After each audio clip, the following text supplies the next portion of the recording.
Assalamualaikum warahmatullahi wabarakatuh, Ibu. Selamat siang. Baik, tujuan saya membuat video ini untuk memenuhi UTS saya, yaitu dengan mata kuliah kewarganegaraan selaku dosen pengampu Ibu Lutfi Yasmin, MPD. Baik, di sini Ibu Lutfi itu memberikan 4 pertanyaan soal. Jadi saya akan menjawabnya satu persatu. Baik, di sini bagaimana pendapat dan sikap Anda terhadap sebagian warga muda Indonesia yang terpengaruhi identitas Korea, lagu Korea, gaya rambut, dan sebagainya? Menurut saya, Bu, itu tidak apa-apa karena seperti yang kita ketahui di negara kita Indonesia ini, kita itu memiliki yang namanya HAM, hak asasi manusia. Hak asasi manusia ini berarti orang bebas berpendapat, bebas berpenampilan, dan bebas kayak mana mau dia. Baru di sini, apakah hal itu dapat melunturkan identitas kita? Menurut saya tidak, Ibu, dikarenakan identitas kita kan seperti KTP, kartu tanda penduduk itu harus WNI, warga negara Indonesia. Hanya saja mungkin orang beranggapan itu akan bisa melunturkan identitas kita sebagai warga Indonesia. Menurut saya tidak, selagi kita masih ingat apa itu Pancasila, apa itu undang-undang, dan apa itu arti dari lambang Garuda. Terus mengapa hal ini bisa terjadi?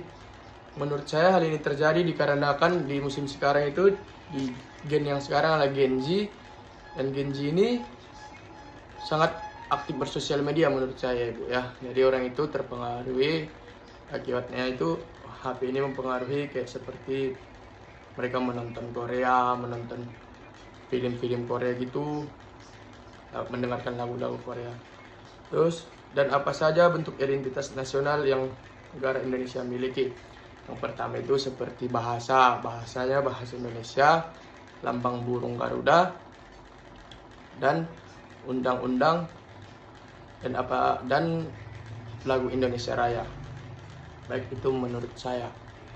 Baik, di sini pertanyaan yang kedua, apa yang dimaksud dengan integrasi nasional? Baik, menurut saya integrasi nasional ini adalah proses penyatuan berbagai kelompok sosial, budaya, dan etnis dalam kehidupan wilayah, seperti untuk menjadikan suatu wilayah itu harmonis dan tentram.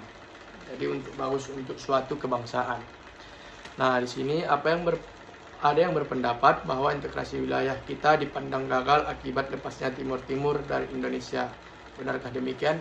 Menurut saya ini permasalahan berkepanjangan ya, seperti HAM, ekonomi, dan budaya. Jadi di sini NKRI menurut saya tidak seutuhnya bersalah, dikarenakan juga kita ingin merunding dulu, tapi desakan dari internasional ataupun sering disebut PBB menjadi faktor utama mengapa kita harus melepas Timur Timur. Di sini pertanyaan nomor 3, jelaskan mengapa Undang-Undang RI 1945 disebut sebagai hukum dasar tertinggi di Indonesia. Baik, secara hukum tertulis pada Undang-Undang nomor 12 pada tahun 2011 pasal 7 adalah Undang-Undang 1945 adalah titik terpuncak dari semua undang-undang. Serta jelaskan berapa kali amandemen Undang-Undang 1945 dilakukan perubahan. Baik, secara data undang-undang itu, perubahan amandemen itu dari tahun 1999 sampai 2002 dengan 4 kali perubahan. Nah, apa saja yang terjadi setelah amandemen dan bagaimana pengaruhnya terhadap sistem ketenagaraan Indonesia? Baik, seperti sebelumnya perubahan amandemen ini, HAM itu adalah hanya sekedar HAM itu tidak terlalu rinci ya, tidak terlalu difokuskan sebelum perubahan amandemen, tapi setelah amandemen ini konstitusi HAM itu lebih diperhatikan dikarenakan HAM ini sangatlah penting sebenarnya kepada ketatanegaraan Indonesia. Baik, di sini ada soal keempat, yaitu uraikan hak-hak yang dimiliki oleh warga negara Indonesia serta kewajiban yang harus dilaksanakan sebagai warga negara.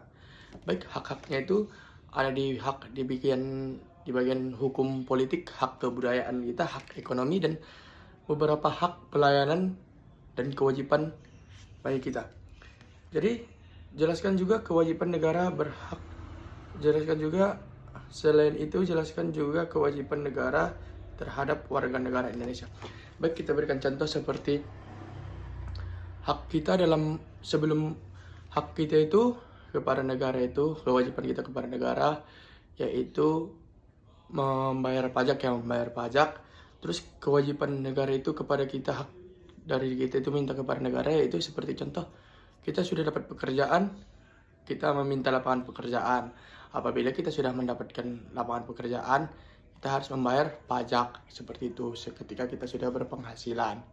Jadi seperti contoh kecil, kita negara memberikan hak kepada kita dengan lapangan pekerjaan, kita membayar pajak, dan setelah itu negara dari uang pajak yang kita bayar itu, negara itu harus memfasilitasi kita atau melayani kita, seperti itu. Baik, cukup sekian yang bisa saya jelaskan dari beberapa soal yang telah Ibu berikan. Saya Muhammad Farhan